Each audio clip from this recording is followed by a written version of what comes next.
नमस्कार, मैं हूं सिद्धार्थ प्रकाश और आज हम बात कर रहे हैं एक ऐसे संवैधानिक तख्ता पलट की जो हुआ तो संसद में है, लेकिन जिसकी कमान सीधे GHQ यानी जनरल हेडक्वार्टर्स से आई है। पाकिस्तान में अब एक नया सुपर बॉस बना दिया गया है, एक ऐसा पद जो जनरल आसिम मुनीर को पाकिस्तान के इतिहास का सबसे शक्तिशाली सैन्य अधिकारी बना देगा। प्रेसिडेंट जैसी इम्यूनिटी, आजीवन वर्दी और पद, और सुप्रीम कोर्ट से भी ऊपर एक नई अदालत।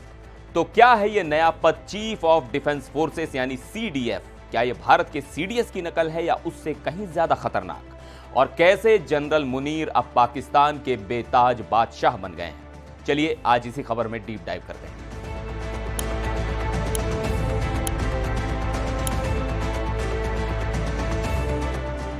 तो देखिए, हुआ यह है कि पाकिस्तान की सरकार 27वां संवैधानिक संशोधन बिल लेकर आई है। कहने को तो यह एक बिल है, लेकिन असल में यह पाकिस्तान के पावर स्ट्रक्चर को हमेशा के लिए बदलने वाला एक दस्तावेज है। इस बिल ने दो सबसे बड़े बदलाव किए हैं, एक सेना में और दूसरा न्यायपालिका में। लेकिन आज हमारा फोकस सेना पर है, क्योंकि यहीं पर असली खेल हुआ है। इस बिल के तहत पाकिस्तान के संविधान के आर्टिकल 243 को बदला जा रहा है और एक बिल्कुल नया सुपर पावरफुल पद बनाया गया है, चीफ ऑफ डिफेंस फोर्सेस यानी CDF। और इस कुर्सी पर बैठेगा कौन? जो भी पाकिस्तान का मौजूदा आर्मी चीफ होगा, यानी जनरल आसिम मुनीर।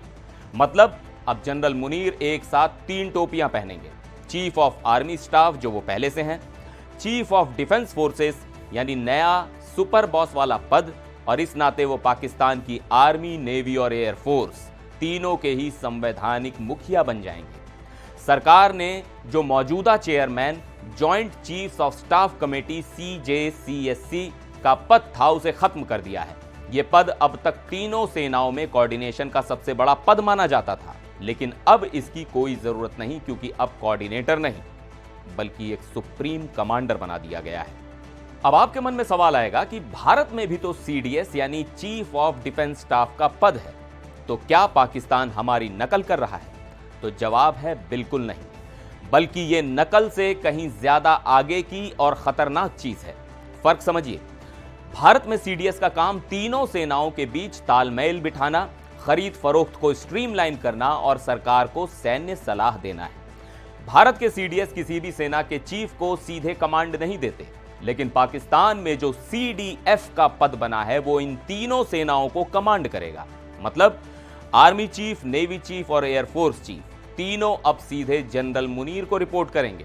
ये एकीकरण नहीं, बल्कि सेना की पूरी ताकत का एक व्यक्ति के हाथ में केंद्रीकरण है। और सुनिए, पाकिस्तान के न्यूक्लियर बम का बटन किसके हाथ में होगा? बिल कहता है कि एक नया पद बनेगा, commander of the national strategic command, और इस पद पर नियुक्ति प्रधानमंत्री करेंगे, लेकिन किसकी सलाह पर? जी हां, CDF यानी जनरल मुनीर की सलाह पर।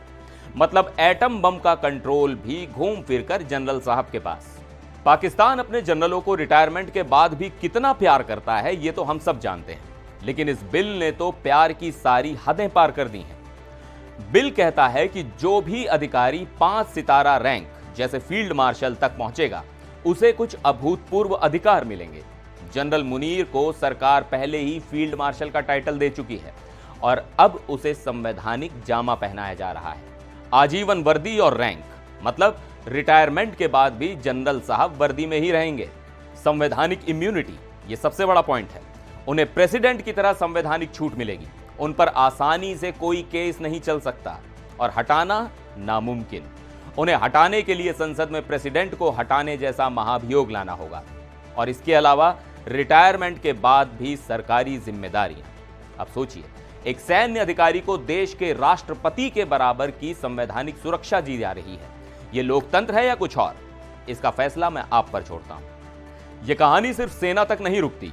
इसी बिल के दूसरे हिस्से में पाकिस्तान की सबसे बड़ी अदालत यानी सुप्रीम कोर्ट के परकतर दिए गए हैं।